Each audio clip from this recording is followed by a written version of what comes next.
లేకపోతే ఎప్పుడుదండి అది 20 ఏళ్ల కింద ఫోటోలన్నీ తీసుకొచ్చి ఇప్పుడు ఏదో ఇవి వాళ్ళు జరిగిపోయినాయి నిన్న జరిగిపోయినాయి అంటారు చేయటం ఎంతవరకు న్యాయం?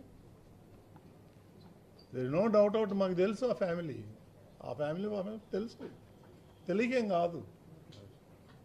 ఓకే అండి, థ్యాంక్ యూ వెరీ మచ్.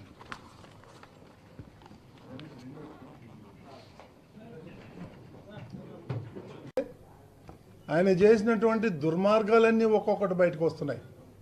ఒకటి కాదు, రెండు కాదు, 100. ప్రతి దాంట్లోనూ కరప్షన్ చేశాడు. ఇవన్నీ బయటకు వస్తే తిరుపతి ప్రజలే తరిమి కొడతారు. నేను ఈరోజు కూడా నిస్వార్థంగా ఏది ఆశించకుండా, నేను రాజకీయ నాయకుడిని కాదు, నేను ఒక మీడియా అధినేతని, నేను ఒక బిజినెస్ మ్యాన్ని. నాకు ఎన్నో అవకాశాలు వస్తే నేను వద్దనుకొని నాకు టీటీడీనే కావాలని ముఖ్యమంత్రి గారిని రిక్వెస్ట్ చేసి నేను ఇక్కడికి వచ్చాను. కొన్ని రిఫార్మ్స్ చేయాలి ఇక్కడ అని. గత 5 ఏళ్లలో మీరు చూసుంటారు ఎన్ని వేల టికెట్లు అమ్ముకున్నారు. నా దగ్గర రికార్డు ఉంది. వాళ్ళు పొరపాటున అది పోతా నా దగ్గర చైర్మన్ ఆఫీస్లో వదిలేసి వెళ్ళిపోయారు. ఇవన్నీ తీసి చూస్తుంటే ఒక్కొక్కటి బయటపడుతున్నాయి. నిన్న జరిగినటువంటి బోర్డు మీటింగ్లో కూడా నేను ఒక పాయింట్ లేవనెత్తాను. ఎందుకంటే ఎన్ని స్కాములు ఉన్నాయంటే అన్ని స్కాములు బయట పెడదామంటే ముఖ్యమంత్రి గారు నన్ను ఆపు చేయటం జరిగింది.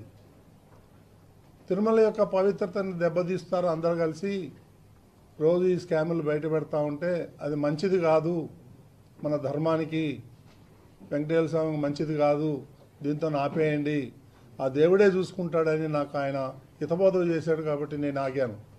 లేకపోతే ఈ పాటికి ఇంకొక 10 వీటి చేసిన దుర్మార్గాలన్నీ బయట పెట్టేవాడు. ఇది వేదాలు దయ్యాలు అది ఏదో సంస్కృతంలో మాట్లాడతాడు. ఇవన్నీ నా దగ్గర నడవదు. నీ ఆశాలన్నీ కూడా ఐఎమ్ వెరీ స్ట్రాంగ్, తగ్గేదే లేదు. ఏం వీడియోలు పెడతాడండి ఆయన? ఇప్పుడు ఏదైతే వీడియోలు పెట్టాడో వాళ్ళ ఫ్యామిలీ మా ఫ్యామిలీ మోర్ దెన్ 30 ఇయర్స్ నుంచి మాకు ఫ్యామిలీ పరిచయాలు ఉన్నాయి. వాళ్ళ ఇంటికి మేము పోతాం, మా ఇంటికి వాళ్ళు వస్తారు. అంత మాత్రాన అసలు కొన్ని చోట్ల వీడియో మార్పింగ్ చేయడం జరిగింది.